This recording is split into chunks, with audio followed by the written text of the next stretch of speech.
Hello and welcome to today's session, which is Michelle Minnikin of inspirationnorth.com. And today Michelle and I are going to be talking about happiness. So obviously happiness is a hugely important subject, and happiness after redundancy obviously is even more important. So welcome, Michelle. Thank you very much for having me. Thank you for coming along. So obviously somebody that's been made redundant, it's quite natural that in other videos and articles we've talked about the grief cycle. They're going to be going through sadness, feeling depression, perhaps feeling of being lost, being angry, uncertainty. And there is a danger, isn't there, that they can just be waiting for the next job to let themselves feel happy, to let themselves feel happiness. So this isn't the way to go, is it? No, it's not necessarily helpful. And so I would say that looking for jobs is like dating. So if you come across a happy person, you're more likely to want to date them than looking across, coming across somebody who's Eeyore in their approach, because clearly it's a difficult time for most people. But having that sort of positive mental attitude is really, really crucial. So we love an American, I want to say he's a happiness researcher called Sean Aker, and his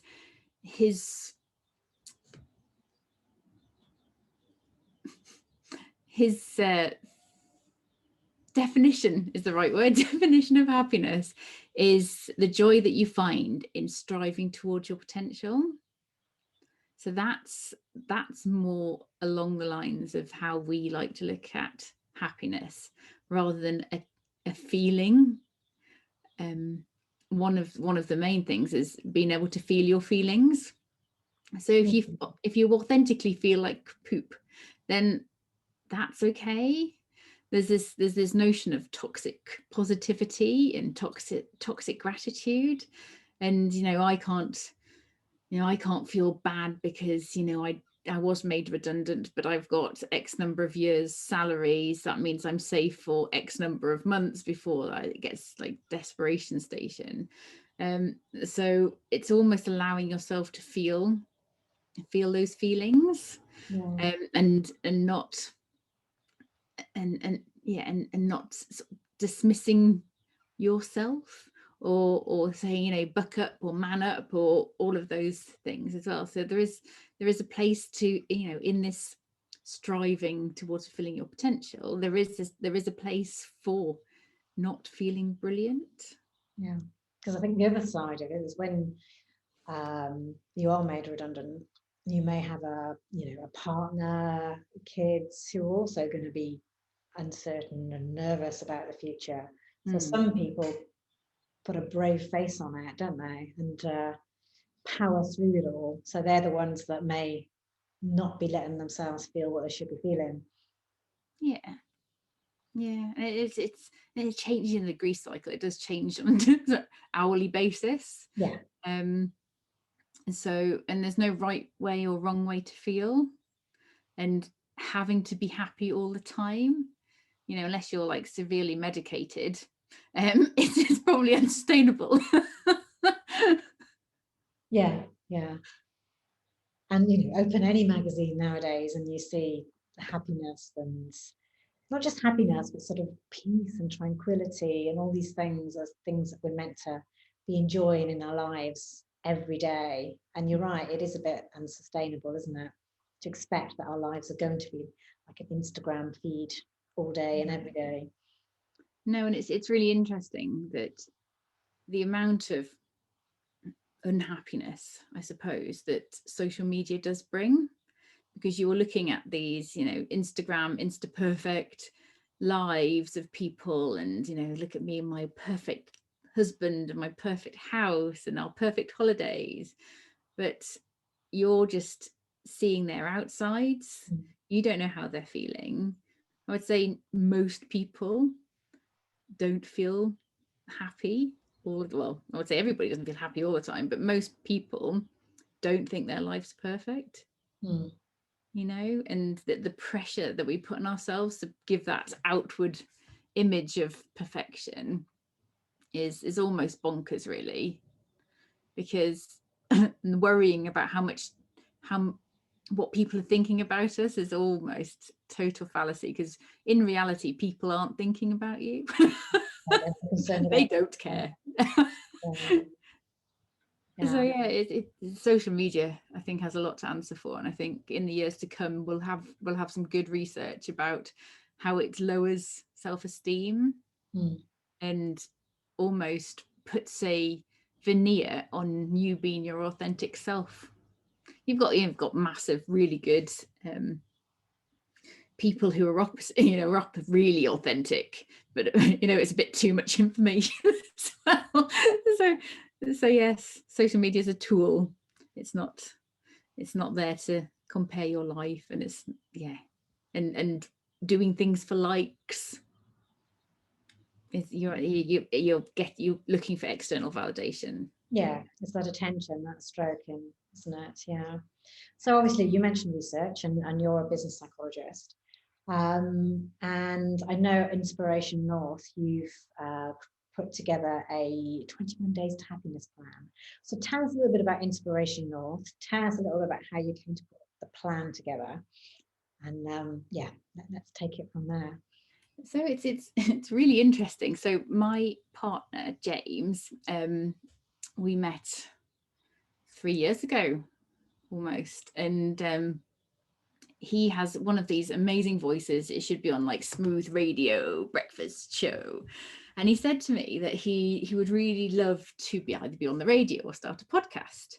And I was like, oh, we can start a podcast, see what happens. So got some training, found our kind of what we were looking at, and we're in Newcastle upon Tyne. It's a village, everybody knows everybody, but there's some really fascinating humans up here.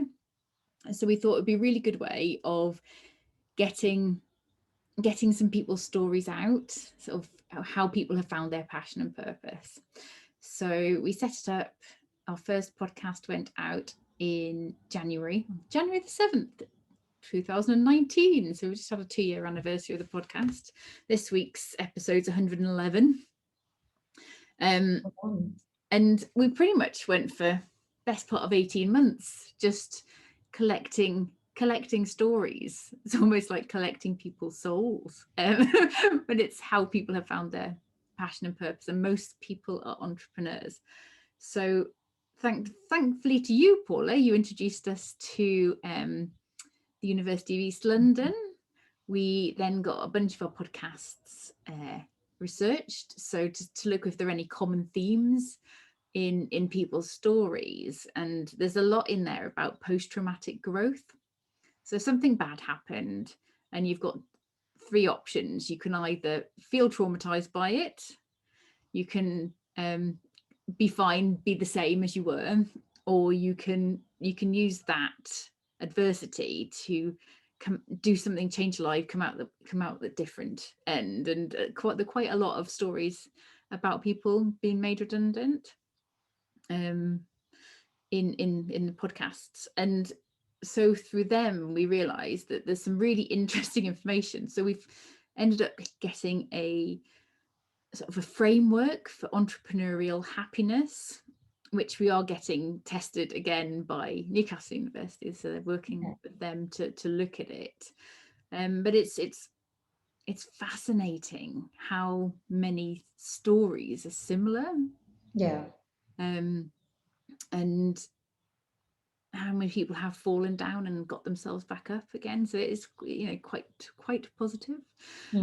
So we've got a Inspiration North program ready to go, but we're not there yet. But we also volunteer, and we have been volunteering for over a year now for Action for Happiness. And we've run to Exploring What Matters course, which is an 8-week course that we were able to do in real life at one point. And then we started at the Newcastle Happy Cafe, which we which we were doing face to face once a month, and now we have, since lockdown 1, we've been meeting every fortnight online. So all of this community of people looking for happiness, looking on ways to how to spread happiness. And so we got really, really, really interested in the field. Lots of research, lots of books, and we looked at how can we help people quite quickly and quite simply. Yeah. So we created a 21 Days of Happiness course, which is about 40 minutes of an online course, and with some videos, which James and I do, and then it's a kind of a workbook to go with it. Okay. Yeah. So they are literally some very small steps that you can take on a daily basis to build your happiness muscle, as it were, because 90% of our long-term happiness isn't predicted by the external world. It's not about what you've got, what you're driving, where you live, who's around you, but it's by your internal world, is how you see the world. So if you can imagine you're driving somewhere and you're in a bad mood, everything is out to get you. All the other drivers in the car, swear words, and every light is against you, and it's just so bad, and you're late and you're rushing. So you're almost looking for cues externally that are going to confirm your thinking. So effectively, if you think the world's a pile of poo and your life's rubbish, it will be. Yeah. So it's almost looking at ways to sort of change that external focus. So a really simple exercise is gratitude. So if you think about every day with your breakfast, or going to bed, or doing it with children, when we used to drive the child to school, we used to do it in the car. So what 3 things are you grateful for today? And because you get into this habit of thinking about what 3 things you're grateful for, you are now, your brain is almost turned into a scanning machine for things you can be grateful for. So instead of driving the car into town in a rush, feeling that the whole world's against you, you're looking for good things instead of the bad things. Yeah. Which is it's a really simple way of feeling more positive, having sort of those feelings of happiness. Yeah, it's deceptively simple, isn't it? Because it's very powerful. Yeah. So are there any ones that you use on a regular basis? So the workbooks there are literally 5 different tasks that you can complete on a daily basis. Will take you less than 20 minutes. Yeah. So another one is exercise, and we're not talking about high intensity Joe Wicks exercise. We're literally talking about 10 minutes of walking a day. Yeah. It's not massive. Getting outside is really, really, really, really beneficial. Yeah. And if you're feeling generally trapped by your circumstances, it's amazing. A walk around the woods, or walk on the beach, or walk through the countryside, or even walk around the houses looking at Christmas decorations, how much that can have a positive impact on you. Yeah, the little things, they do add up. And one thing I wanted to go back to you actually was that you talked about all the people that you had interviewed, and you said that a lot of them had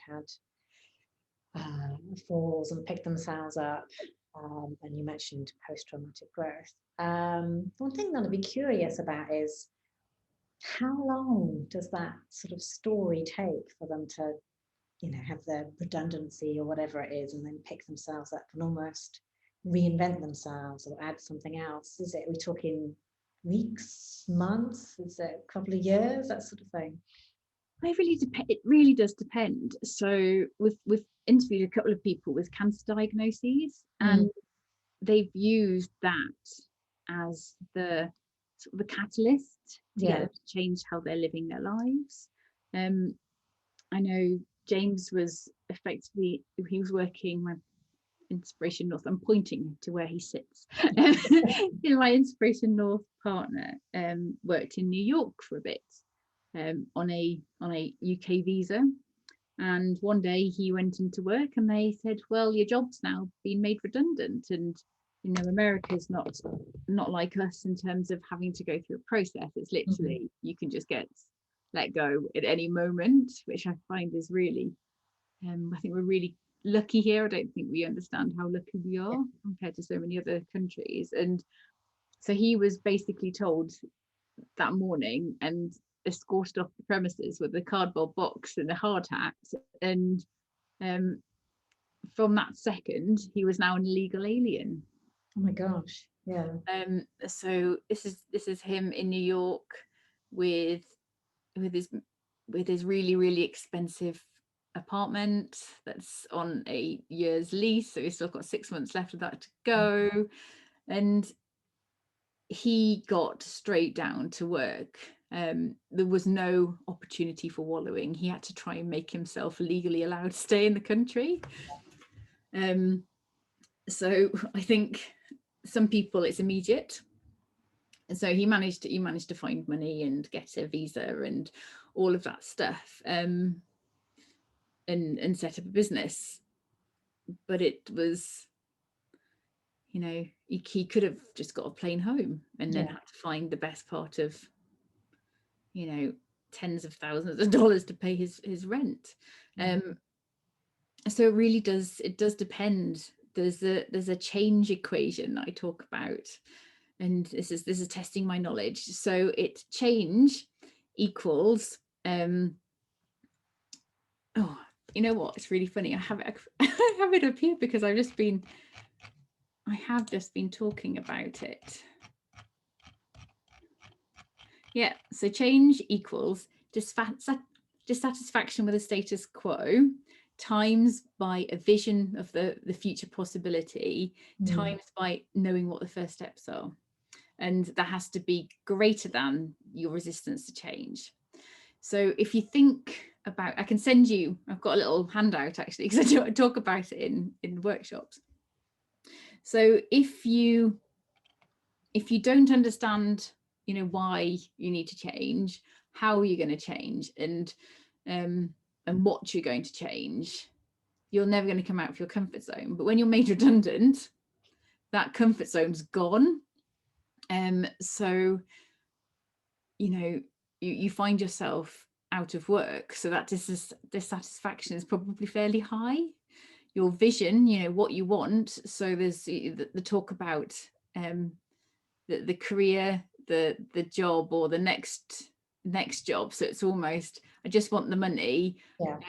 I want a better, I want to get promoted in this situation, or I want to change or create this perfect, wonderful career. There's almost expectations around what you actually want, what's good enough, and then understanding those first steps. So I'm sure that the Redundancy Hub talks about those first steps in terms of, make a plan, get a CV, talk to some agencies, figure out what kind of company you want to get in, get creepy, stalk them, all that sort of stuff. So knowing those first steps and that resistance to change is gone, because clearly, you find yourself in a situation. So that can become quite quick. Whereas other people, they have to literally get to sort of rock bottom almost, in terms, and get help to help them figure out what it is that they need to do.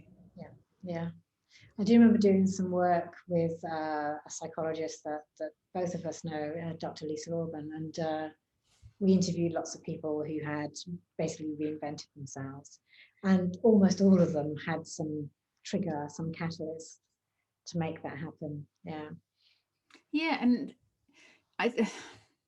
I know so many people who are really miserable in their jobs, and but they won't leave because they're trapped there by the money or the car, or it's secure. They're almost happy in their misery. Whereas if they were then made redundant, it would almost shake them out of that misery for them to like really look at what it is that they want to do. So the positive approach is looking at this as an opportunity to actually go after something you want to do.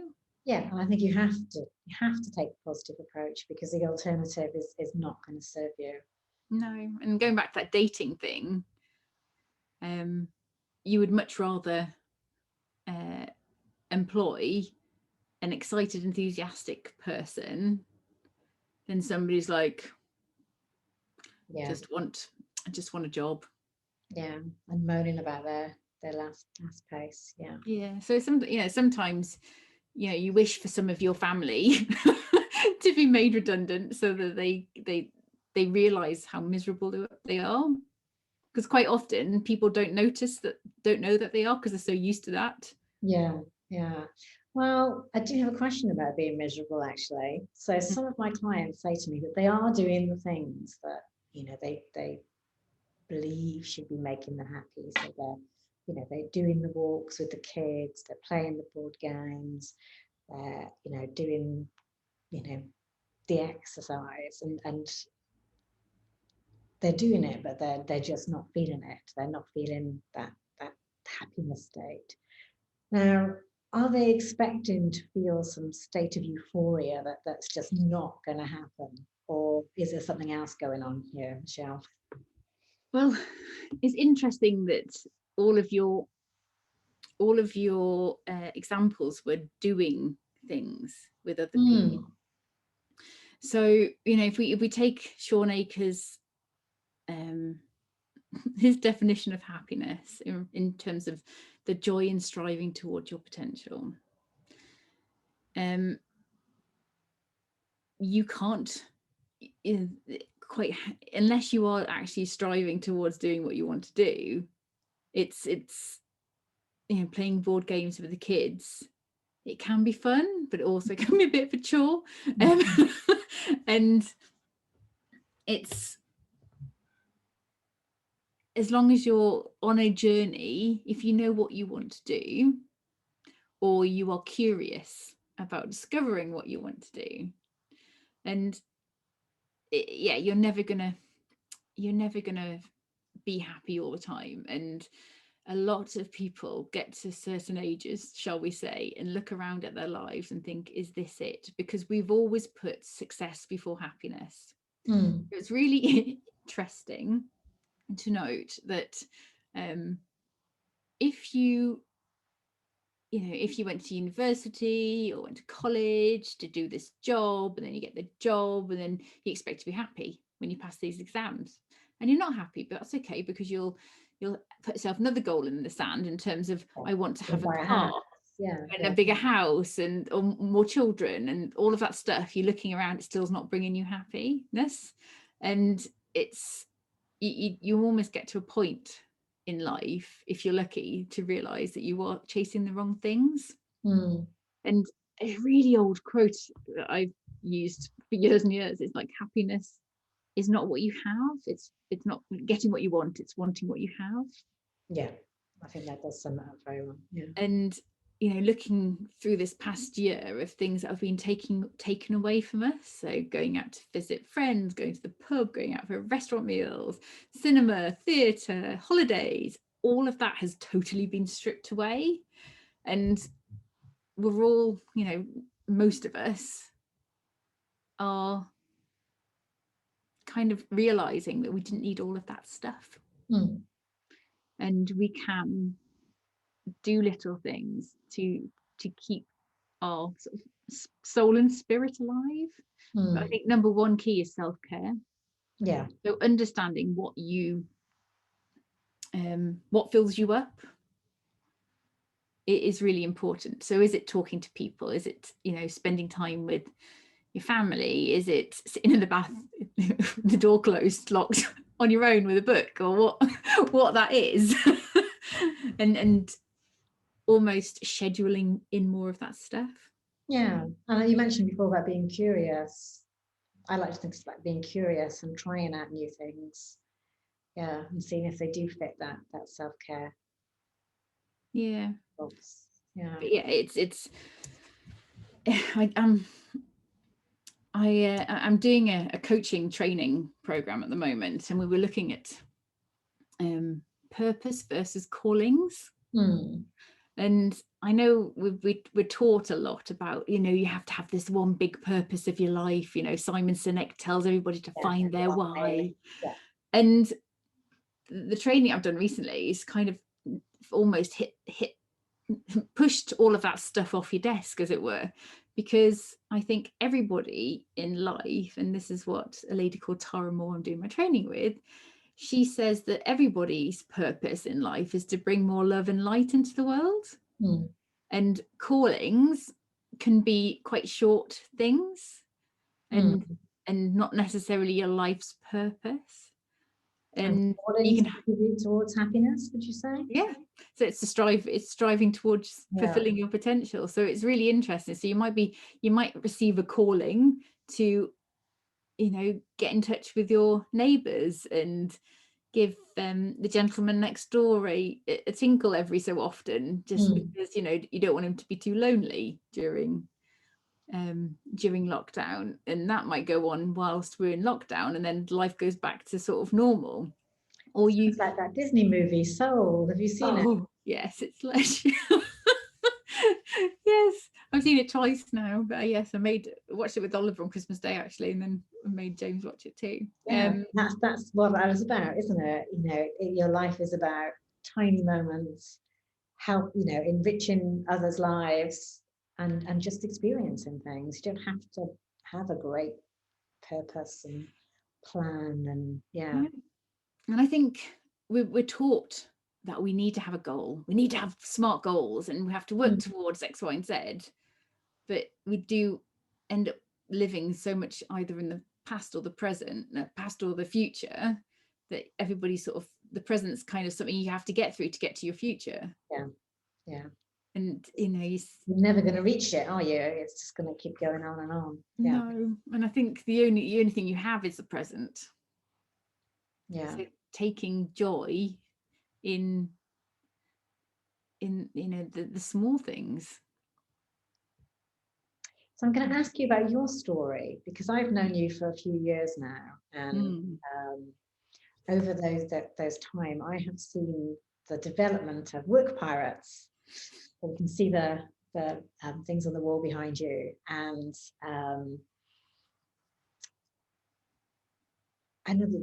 would you call that your happiness project? Oh, definitely. So I've just found out that I have ADHD, which explains why that, I have been told that all the way through my life that I'm really quite bright, but I struggle to be organized. And there was always a feeling that I hadn't done as well as I should have done. I almost blame the fact that A levels and being able to go to the pub also had a big influence on that. But so I wanted to be a psychologist from quite a young age because of Cracker.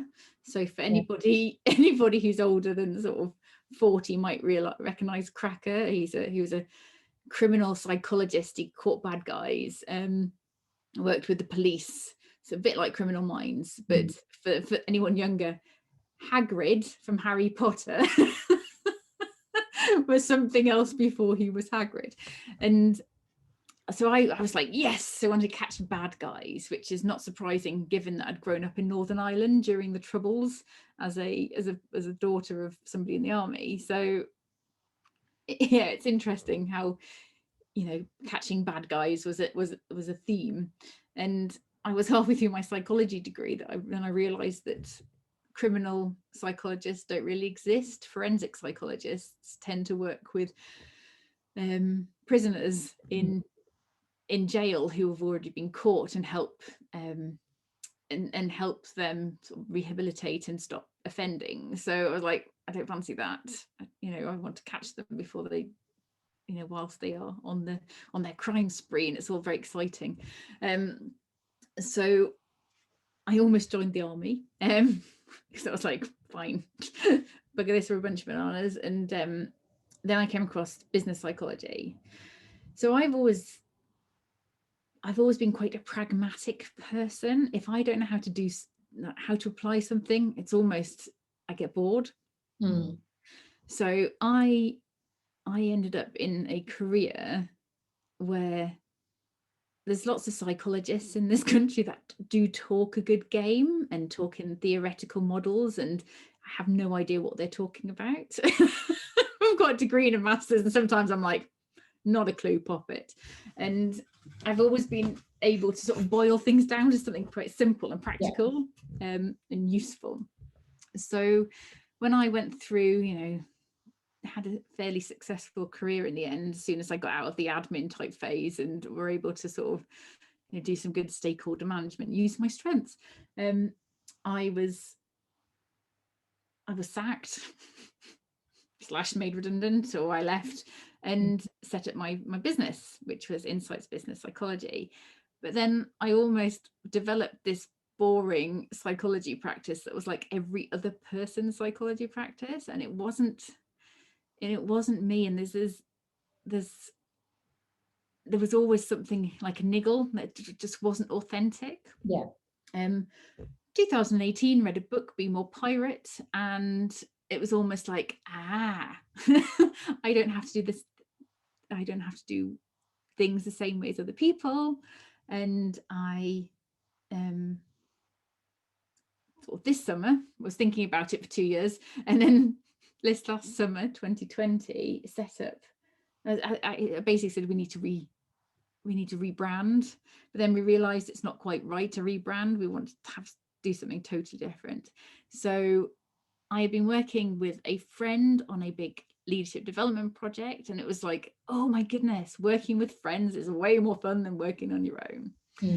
So got together a bunch of people professionals and came up with Work Pirates, and we're still working through what it looks like in terms of the business model and how we can sort of create an organization that's halfway between Uber and John Lewis. It's like the belonging of John Lewis and the fact that everybody's an independent person with Uber.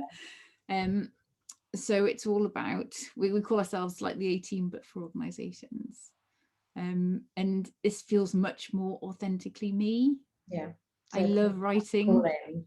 And it's so much more fun, and it's playful, and you can be curious and a little bit provocative, and call a spade instead of having to flower up language. So it's very different, and there's a lot of nervousness around it for me as well still, so I'm still working towards it, but it's brilliant. Well, psychologists always say nervousness feels like excitement. That is the truth.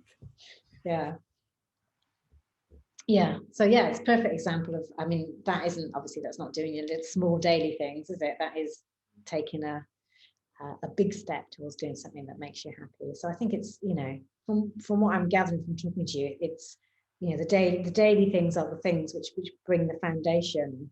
And now and again you'll get that flash of inspiration where the big leap.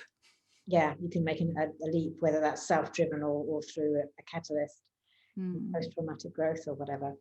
Brilliant. Well, thank you for chatting today.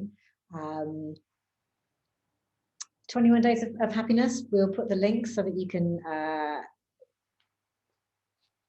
see Michelle's site and get the course and all that sort of thing. And I send you a little discount code as well. Brilliant. So anything else you'd like to say on happiness before we wind up? I think the most important thing to note is nobody can make you happy, only you can make you happy. So it is a self journey. And I know on my own journey I have met people who refuse to be happy. That's their life mission, not to be happy. Yep. Yes. Let's hope that all our listeners do not belong in that class. Hope not. Yeah. Brilliant. Well, thank you very much, Michelle. No worries. Thank you.